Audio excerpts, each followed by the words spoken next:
Good morning. This is the Blainsville Good. webcast that can be found each week on Facebook, YouTube, and LinkedIn. You can also find us on Spotify or Apple Podcasts, and you get more information and listen to previous shows on our website, which is beyond me, www.blainsworld.net. I'm your host, Blaine Greenfield, and I'm here in my Zoom studio in lovely downtown Fairview, North Carolina. Each week, we focus on positive news and information about people and organizations in both Western North Carolina and throughout the country. And toward that end, it's my pleasure to introduce Jillian Adams, who is with a whole bunch of different organizations. We'll talk about it in just a second. And Jillian, you can wave to all your fans and friends who are watching this. Hi, Okay. everybody. And that is Jillian Adams. And you may know her through some of her work at HART, Hayward Arts Regional Theater, plus a whole bunch of other local things as well. And that kind of leads me into a question, Jillian. The first question I ask when I speak to somebody for the first time is, as a child, you grew up where? I grew up in Cleveland, Ohio, and then various parts of Ohio, Illinois, Iowa. Okay, so you were growing up in Cleveland, Ohio, and various parts of the Midwest. Did you always Yeah. know you wanted to be active in theater? Yeah, I was born into it. My mom danced in a few Broadway productions in the Bus and Truck and Hallelujah Hollywood and No No Nanette. She also was a clothed dancer in some of the musicals in Vegas. So it came by very naturally. I was dancing. I probably had tap shoes at the age of 2 or 3. So not necessarily in musical theater, perhaps, but definitely in the theater space. Well, do you remember then after your debut at 2 or 3 years of age, did you Yeah. then act in shows and stuff? I didn't do a lot of acting. I did a lot of dancing. Dancing. Did So you yeah. dance in shows as well? Yep. Okay, so the question is, and it leads to a follow-up as well, but what was the first show you ever danced in? Do you remember? I did I did a solo tap number. I was dressed as a clown and it was something to the effect of I can see the picture and everything. I just can't it was something about school day. It was called School Days. I was like, school days, school days. So that was my first like dance performance. And Yeah. how old were you? I was 5. Right? And do you remember where it Yeah. was? It was in I danced in both Beckwood Center in Ohio and I think that was in Euclid maybe. And then Willoughby, Ohio. Now, is there a record of this anywhere? Of course. My mom has videos, I'm sure. Because I ask you this, Julian, for a reason, and I had this Yeah. idea. I don't know if I've ever discussed it with you, but discussed with a Yeah. lot of people. Nobody's ever taken me up on it, but maybe you'll be the first. I want to do a fundraiser, and it'd be great to do it at Heart, where everybody would recreate their very first role. You know, Oh, so fun. and especially a lot of people who don't have records of it. You have the video maybe somewhere, but some people don't have any records of their first performance. Wouldn't that be cool Yeah. to be able to, everybody would get a chance to, they may have been a tree, they may have been whatever, but just keep Yeah. in mind, and I'm offering a volunteer to help you with it if you ever want to do it. But I just think that would be a great fundraiser for some, Heart or you name it, and I'd be glad to help you Yeah. with it. And a lot of people, Oh, you remember yourself and it was taped. A lot of people don't have any record of it, so I just thought that'd be a fun thing to do. So yeah. you started out as a 5-year-old, and where do you it go from there? I danced most of my life. So my mom was a dance teacher after she left the theater space and um she was my first teacher. I would sit in the back of the classroom and she was a single mom for 6 years. So I would sit in the back of the classroom and learn and watch like a sponge, dance all various dance classes, and then I would take my own. And then I just kept dancing until probably um till college. And then in college I left dancing for a little bit. I wanted to get more of a traditional route. I still cheerleaded and we had a dance team, so I did that, but I wasn't as active. And then later, I'd say a couple years after college, my mom needed some support because she had 2 hip replacements because she danced on the stages, back when they didn't have the spring floors. So her body was a little messed up. And so I started choreographing at the Academy of Dance, uh, where Phil's Dewey's Academy of Dance Arts in Middletown, Ohio.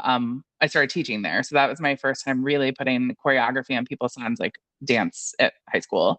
in college, and I had a ton of fun. So I got to take over my mom's workshops as she kind of moved out of the dance space, and I did that for about 10 years. It was an absolute blast watching the students take on choreography and things like that. And yeah, so that's what I did. And I traveled back from Chicago and I would do weekend workshops with the advanced students there.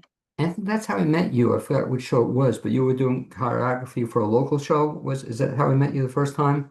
You were doing, have you done? Potentially, yeah. I got through an off chance at heart, I choreographed Cinderella and then Secret Garden. And then I know you and I talked more deeply when I choreographed Oklahoma Ed Start most Okay, recently. that was Yeah. the one, and I just Yeah. that was an exciting show, and that was It was. a lot of choreography. That's right. That's how we Yeah. met the first time, Yeah. and that was amazing. That was outstanding. I just remember that the Thank you. choreography, just a lot of They were a fun. great cast. And there was a big cast too, right? Yeah, a lot of Hmm. people in that Yeah. show. Yeah. Is it tough in that show as an example? Did you work with some people who never danced before? Absolutely. Or people who thought they couldn't dance. I know one of our actor Judd, like he knew he could dance a bit, but not to the level he thought might be needed in the Dream Ballet. And he ended up being the best partner. He was a sponge. He learned, he was humble. He came in ready to work, and he had a natural way of moving his body. And clearly, I think had probably danced before, but would not have called himself a dancer. And then turned into being an amazing partner for Kelly, and the dream who played Dream Lori Kelly, and then he even partnered with me for a hot second in the hoedown part. So he was great. So you were doing it all. So you were not only doing choreography, but you were in the show as well, you know. I was in a few parts. So just for we wanted some the goal within CERT, especially with the show, is to bring a high amount of dance and forward and show that we could do a heavy dance show. And so we did bring in a couple dancers, myself and Rose, who came in to be dancers specifically in the show, and then also acted and sang. But our primarily focus was that. So we were in a few smaller parts of the show, and then we had other people who also had danced. We just filled in with a few other dancers. This reminds me of something that I was involved in, Jillian. I'm not an Yeah. actor, I'm not a dancer. I've had a couple, one line or two line things. But a guy by the name of Jerry Crouch. Do you know Jerry Crouch? You know the name? I know the name. I can't say that I we would know each other. Anyway, he used to be very active in the Asheville area. He's now he moved out of the area. But he used to do a production, and Mark Jones was involved in it as well, called Business Sings Broadway or something like that. And he would bring in Oh, all cool. sorts of people, just sing some songs and do a couple of dance numbers. And so I always remember, Jillian, reminds me of you, that he would have us do the number and then do the dance. And then the day before, he'd tell us to do the choreography, and people had no idea what they were doing and were bumping into each other. It's really embarrassing because one day's notice on choreography is not a lot of notice to do something, but it Hmm. was fun anyway. But we weren't expected, to be actual performers, but it's just a fun thing. So imagine Yeah. for you to work with people who have never danced before, especially in Oklahoma, that's quite a Yeah. challenge. Um, is it easier to work with in terms of people dancing with kids or older people? I really don't think it's for me, it's not a kids or it's not an age thing. For me, it's a mindset. And do you want to learn or not? And also, what are you willing to do? And how much do you want to challenge yourself? So I try really hard to choreograph to the level of who is there so that everyone looks good. Because it's not like if for me as a choreographer, sure, it's my art out there, but it's not about me. It's about the people in the show and the story. And so from that standpoint, I want them to look good. So if I get a bunch of people who are movers, but they're not really dancers, then the choreography is going to be more about movement and making it really interesting. If, in this case, Leaf Broderson really wanted to focus on dance and a couple key areas to highlight that. And so we brought in a few people to shore up the cast in that, but we still had other people who ended up dancing amazingly. And so we did some more advanced things. So for me, it's really about mindset in how you choreograph and the skill set of the people that you have, and then you work with it from there. I will say on the kids side, I think it's well, actually for anybody, especially if you have people who are not dancers before, um, doing a little bit to push so that they're learning and they feel good. But then making it simple enough. And I had to go through my own learning experience on that. Excuse me. So, fast forward then, I think I cut you off. We were talking about how you were in Ohio. How do you eventually get to the Asheville area or Western North Carolina? I got here via Atlanta. So in my former life, I was in the corporate space, and um, so I had various positions, and was recruited to go work in Atlanta. Worked there for 11 years, and we finally got to Asheville. We found Asheville, as my husband was in a band that he was touring with, the Sharp and Harkins band, when we were in Madison, and he came through Asheville and played here, and he called me, and he's like, Jillian, this place is magical. I cannot wait for you to come here. There's just an energy. He's like, it's very similar to Madison, Wisconsin, but with mountains. And he's like, it's a community. It's just beautiful. And so then when we moved to Atlanta for my career, the first thing he did within the first month was look up where Asheville was in relation to Atlanta. And he told me, he's like, it's only 3.5 hours away. We're going. He booked a trip 6 months after we moved. And I got out of the car and I fell in love. And 11 years while we made beautiful family and friends or beautiful family of friends in Atlanta, was really like, how fast can we get up here? So luckily we were able to do that about 3 years ago. And it's funny you said that because people have told me that it is similar to Madison, Wisconsin. I forgot there was another city it's similar to, Yeah. but I can see Yeah. a little bit Madison where I've been to. So you've been Yeah. here then only only 3 years. I say only, but you made some splash in terms of coming in and knowing you just a little bit. You don't sit by the sidelines to just kind of wait for things to happen. One of the things I love about you is you just kind of jump in and start doing, I guess, once you got off the boat. Is that kind of what happened when you came to Asheville?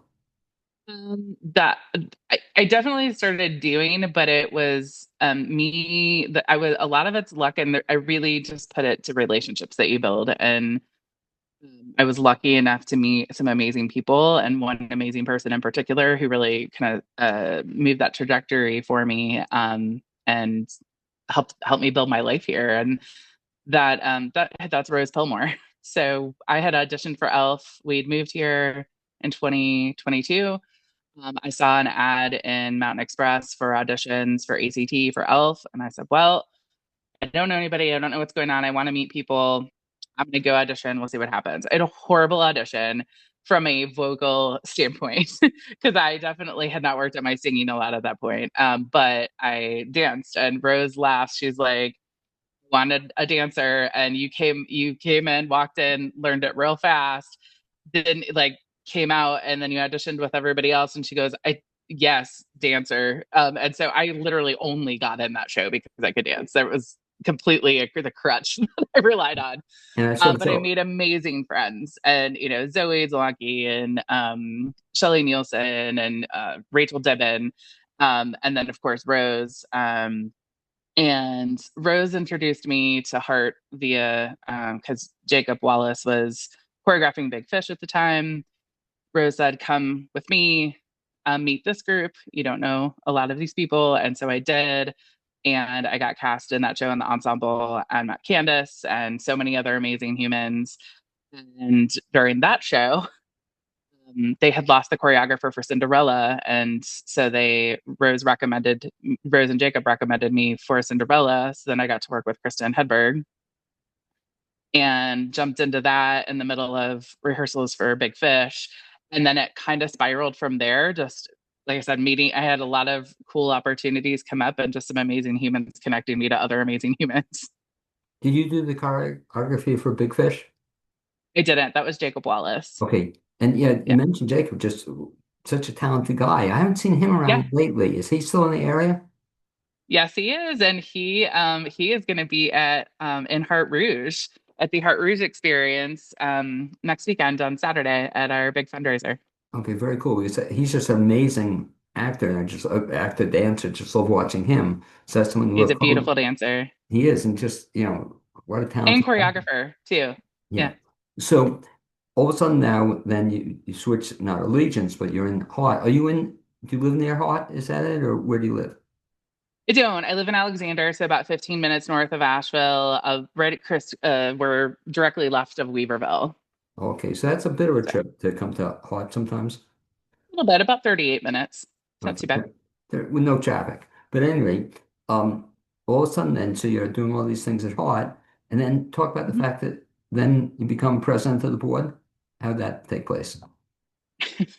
That is a very humbling moment and sweet. My husband the fundraiser, came to the fundraiser, the September fundraiser, the gala at the time, and we were doing Dancing with the Stars, and Lara Holloway and I were one of the teams that was performing, and so we performed the tap number, and so my husband was sitting in the audience, and Chloe Massaro, who is on the board at Heart, and her daughter Emerson is amazing, and she does a lot at Heart and ACT and all that.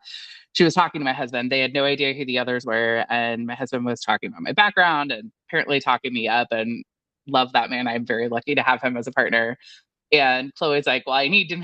So I came up and she's like, well, I need to meet you because your husband thinks you're the best thing since sliced bread. So I said, well, I'm glad I got him fooled. But, we started laughing. And then from there, we talked about my background in HR and executive leadership and building businesses and helping them through change. And she's like, well, we actually need somebody that has these skill sets on the board. And it just happened. It was perfect timing because they were voting in a month and a half. So I went through the interview process and with a bunch of other candidates and was lucky enough to get on the board in, yeah, 2023 or 22. I'm losing track of years. I think 2024. So this happened in 2023. Yeah. And that's pretty cool then. So within a year or Yeah. two, you all of a sudden become president of the board. Yeah, yeah. Emily McCurry needed to step down because she was at her term limit, and they asked, if I would be interested, and it just kind of worked out that way. Yeah. And again, a compliment to you and everybody else at Hard. But boy, you folks are doing some amazing things. It's just all the time. It's a lot of activity and a lot of great stuff. It's so that's fantastic. But now let's kind of fast forward from there to another project you're involved in that caught my eye, and it's coming Yeah. up. Um, and what's the name of it? It's the one with all the singers. What's my lyric? Okay, and talk about that. Just when I saw that, and I saw the cast you put together, I was like blown away. What's the idea behind What's My Lyric? Yeah. So, What's My Lyric is the first event through Painted Studios, and Painted Studios exists to create really unique experiences for the audience and the artist. And the idea is we have so many theaters doing amazing shows, but they often take quite a bit of rehearsal unless you're on an improv troupe. They take a lot of rehearsal, a lot of time, a lot of commitment, and not everyone has the ability to do that, or they don't have the ability to do that all year long. And so I wanted to create a space for um, our artists to be able to do things on a lower time commitment and to maybe do a passion project or to if they have kids, just be able to manage their schedule better, wherever time of life they're in, handle that. But also for audiences to create that really unique experiences because seeing what seeing what's happening in the world, people want experiences. There's a lot of crazy things happening in the world, and so they want that really fun moment in time. And so Mark Jones came to me with the idea for what became What's My Lyric, and so this is an improv based show with theater performers from around Asheville. They're all local. And they give us and submit us the 5 songs they'd be willing to sing. This one in particular is themed by the 80s songs. And they don't know what songs they're going to sing other than it will be from a rotation of 5 that they have submitted, and then the audience will have an experience coming in as well, but you only know that when you get there. But the main part of the event will be the audience providing Mad Libs, essentially the concept of a Mad Lib, into the lyrics of a song, such as like "Girls Just Want to Have Fun." We'll change the words up. The artist will not know what the new words are until they walk up on stage and get that sheet of paper, and they will then have to sing that 80s song with the new incorporating the new lyrics and entertaining us the whole time. How much fun. I So mean, I've never seen this before. Have you? Has this been done before? I haven't seen it before. There's something similar-ish. I think Broadway, they do it on Broadway with like Broadway lyrics. Mark had seen it, so he had kind of he saw it, and then we kind of tweaked the idea and have built an experience around it. And So so hopefully it's much, fun. what's so much fun about it is because what I like about it, Jillian, is that I've never seen it before. So it's going to be fun to come to an experience I've never seen before. How do you go about choosing or finding the 10 performers? For this particular one, we wrote down, we had the values of the organization, which are very important to us. We know it's a launch. And so we wanted people in the community who are pretty well known, who would come because people are taking a chance on a new event, right? And a new company doing something. So this one, we did not audition. We did develop a list, and we really worked to pull people from Hendersonville, from SART, from Hart, from ACT, BB Theater, so the different Dogged Utopia, so the different production companies to say, how can we really start to connect this community even more with this cast, and connect the talent even more, but then also bring in people from around the region that can come to this show. And because the goal is to be able to pay our artists. And so we will pay them. They'll get 50% of the ticket sales. So we want to fill those seats as much as we can because then they get paid a good amount of money then for the time that they put in into the event.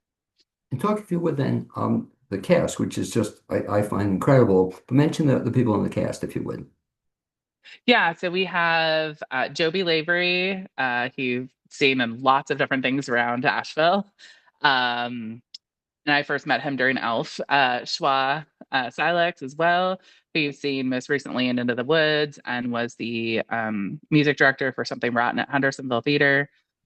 Um, Katie Alexander. Katie is with Misfits Improv. She was also in Oklahoma and has done some things down in Tryon from an acting standpoint. We have Jason Phillips, who was in a variety of things, but you see heavily in the Montford Park and Parkway Playhouse space. We have Ariel Cassell.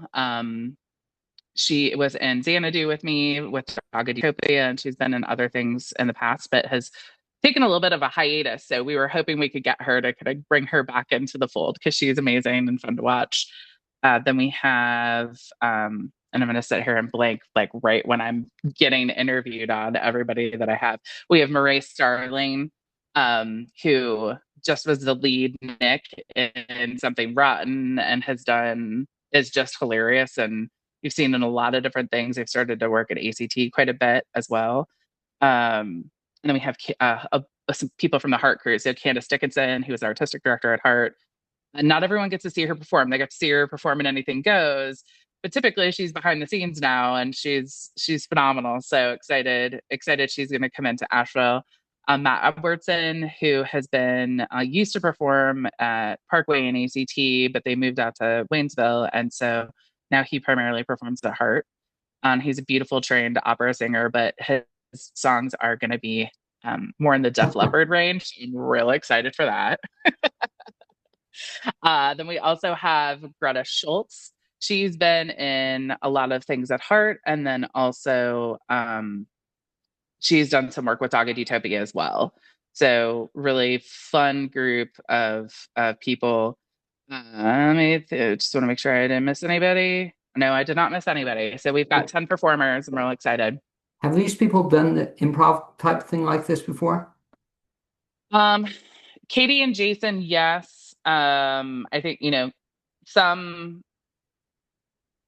they do it regularly, but I think everyone else, like maybe not officially improv, but theater's improv. Like, I mean, live theater, you have moments you don't remember a line, something weird happens with the music, who knows, and you have to keep going. So I believe that most theater people are probably natural improvers. So these people then, just the concept is just has me laughing. I can't wait to see it. So these people are Yeah. giving songs, so they have an idea of the song. So they each have a possible 5 songs they can sing. Yeah, so they're choosing it. So they're submitting, they know the theme, they pick 5 songs they'd be willing to sing in public. So they have the control over that. But then once they submit the 5 songs, they have no control over what of those 5 songs they get, what the lyrics will end up changing to, because the audience will control that. Now, will these be then just 10 songs, or they're going more than 10 songs overall? There will at least be there will at least be 2 per, but Oh, great. we're working on the schedule right now, so there might be a little bit more. There's also going to be some audience moments both at the beginning and at the end, because we also really want to create community in our experiences, and so we think it's important to have the artist entertained, but also we want people to have fun and get a Okay. little bit involved. But nobody will do it. Nobody will have to do anything they don't want to. Will there be any group songs, group numbers as well? Maybe, Okay, maybe. Well, maybe. we shouldn't ruin it for people. They have to come and see it themselves. Is that correct? Absolutely. So Yeah, if you would, absolutely. Julian, again, mention, I don't know if you mentioned, but when's date and location and time, all that good stuff. Sure. It's September 21st, which is a Sunday, and it's from 6 to 9 p.m. So our hope in doing that was because most theater people are done at that point. And typically there's not a lot of stuff on Sunday nights. It is at Urban Orchard Cider Company in the South Slope. It's at 24 Buxton Avenue.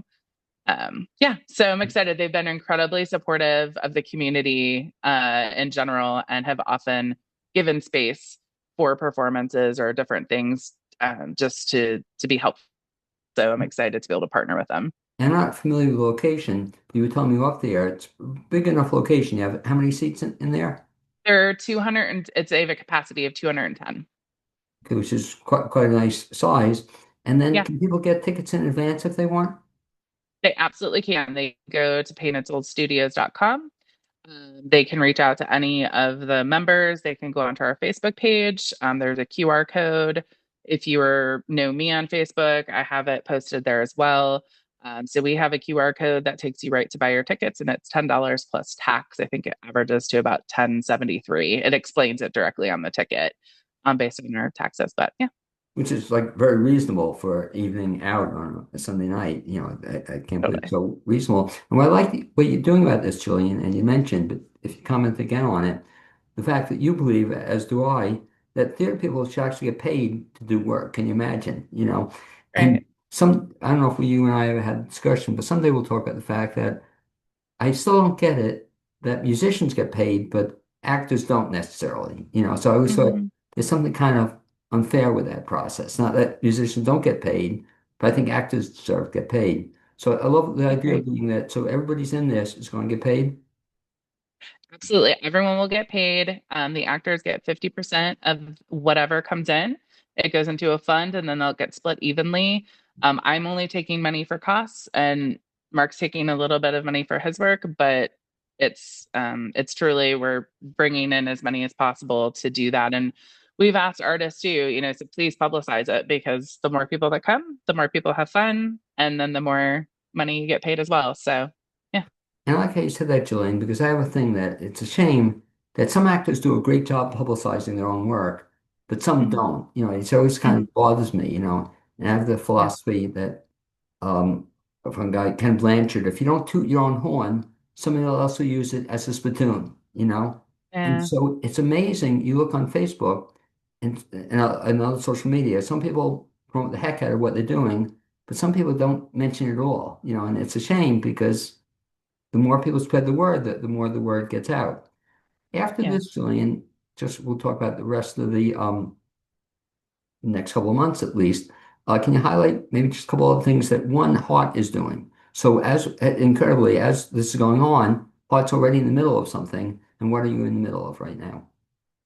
Yeah, I'll share that. I did realize I missed Emily McCurry, and I felt Well, awful because okay, I adore Emily so much, and she is also in the cast and and she's, by the way, completely. so I adore her too, and to her credit, she's another one who hasn't acted as much as she used to do. She used to be in Hmm. like everything in Heart, and I guess a Yeah, business and family and whatnot. So it's very exciting she'll be in it. But what else is yeah, happening at Heart? yeah, absolutely. So we have Heart Rouge coming up. It is Think Moulin Rouge. You'll enter the French Heart Rouge and have an experience from beginning to end. And so it is our big fundraiser for the year. So we're really excited to have our patrons who support us very deeply there, and very loyally, and are incredibly supportive. and it will be a moment from for you when you walk in the door through to when you leave. There will be dances throughout, entertainment throughout. There will be dinner served throughout. There's a silent auction as well.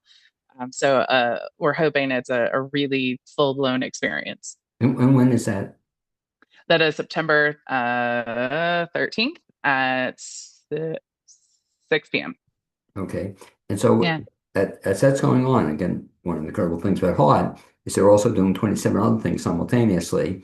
So Right. right now you have a big musical coming up, right? Or We it's open do. already, right? And what's that musical? We have a little night music. It's a Stephen Sondheim musical. I think a lot of people don't know what a little night music is. And it's actually a comedy. I mean, it's a comedic farce of about relationships, and it uses the music of Stephen Sondheim, music like Send in the Clowns, etc., to tell this really funny story. And with us all needing to laugh right now, I think it's perfect timing. So excited. That runs September 5th through the 28th. So it just started this weekend. So we've got, 3 more weekends after this one. Okay. And again, a fantastic cast. And anything else after those two things that Hard's coming up? We have Lizzie the musical Okay. as well. I know is coming up, and then I know I've got the new season and the old season both in my head, so I want to make sure I don't out anything I'm not supposed to out, because we are announcing our season at the gala.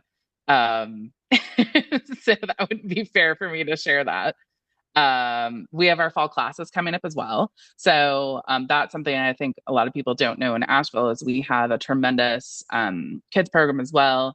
And not just kids program, but an academy program. And that has adults and children. And so we have all of those fall classes that's run by Sheila Sumter, runs that overall program.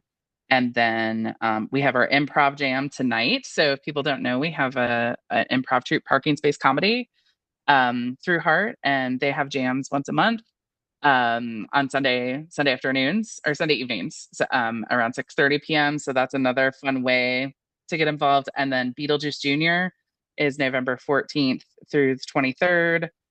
Washington Place, which is a play, and so it will be in the Fangmeyer, is October 3rd through the 12th. And then, like I said, Lizzie will be perfect for the Halloween time frame. Will be October 17th through November 2nd. And, And and then we'll have our Christmas shows.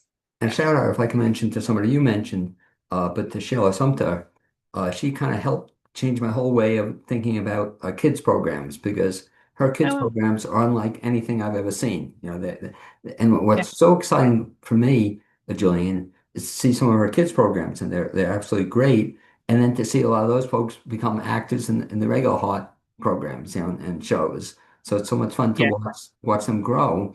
But just yeah. anything she does and anything Hart does is just great. And lastly, I mean, I'm just trying to keep track of all the stuff you're involved in. So we mentioned the upcoming events. Anything else that we haven't mentioned that you're involved in over the next month or so? Event why? Oh, actually, yeah. I'm going to be doing a few of the student matinee shows. Zoe Zelonki has started a student matinee series for kids during the school day. And they are a beautiful grouping of plays that her and her dad wrote. Right. And they have some music in there as well. Yeah, her dad, Robo, and Zoe. And I was the uh, cast in a show there that was just announced, Wonderwood School for Sprouts. So myself, Luca Hinton, who a lot of people know, Murray Starling, Sam Green, um, Tim. I do not know Tim, and so I apologize. I don't know his last name, but there is a gentleman named Tim, and then Zoe's in the show as well. And so that's going to be a beautiful show for those performances are September 30th and October 7th during the day. And those are for great, great kids shows. And then she's got a whole series she'll be announcing, and she may have announced already, but over the next 6 months or so. So if you have kids, come see those shows too, because there's not a want for things to do. We've got wonderful things at heart, but there's also fun things at AZT too. So we've got some amazing humans around us helping support our kids in the arts. And the only thing missing, Julian, speaking to you, where I don't see in the background, I don't see your roller skates because I'm trying. You laugh because you got them out for the one show you were in, But I mean, I'm having trouble tracking all the stuff you're doing, here, there, everywhere. What do you use? You don't use daytimers anymore, but you have a pretty active calendar. You keep track of all the stuff. Yeah, I have one central calendar I work with a variety of email aliases depending upon the business I'm working on. Because I also own a sign rental business with my husband. So like the Goombay Festival this weekend, we did the signs and barricades for that. So I do lots of different things, but I also use ClickUp for my productivity app. And if it's at this point, and ADHD, middle-aged woman, like my brain is all over the place. So everything goes into the productivity app with a date immediately the second I say I'm going to do something to make sure I don't miss something or lose track. And just so I have it, what's the name of the app? It's ClickUp, CLICK, and then up. It takes a little bit to get it how you want it, but once you do, it's fantastic. Oh, and I'm also choreographing one of the shows for Parkway next year. They haven't announced. I don't. Did they announce it? I don't know if they've announced their Yeah, season yet. just Yeah, look for it, but I'm really most. excited. It's the first time I'm going to get to work with them, so I'm really excited as well. The way it should be. Anyway, Julian and Adam, so like, thank you for being my guest on the Decision Blaine's Yeah, World thank you. webcast. To wrap up, if folks want to track you down or follow you as to what you're doing, what's the best bet? If they want to track me down personally, they can email me at Jillian, Jillian, Painted Soul Studios with an S.com. Or they can follow me on at GIG2828 on Instagram. Those will be the easiest ways. And if somebody gets me there, then I will make sure we can connect in any other way that we need to. Okay, well, I'd like to thank you for being my guest, Julian. Look forward to seeing you in a lot of cool stuff upcoming months. I also like to thank my producer, Capi Tassetti, and we will, like I said, bump into each other soon, I'm sure. Julian, thanks. Sounds good. Thanks, Lane.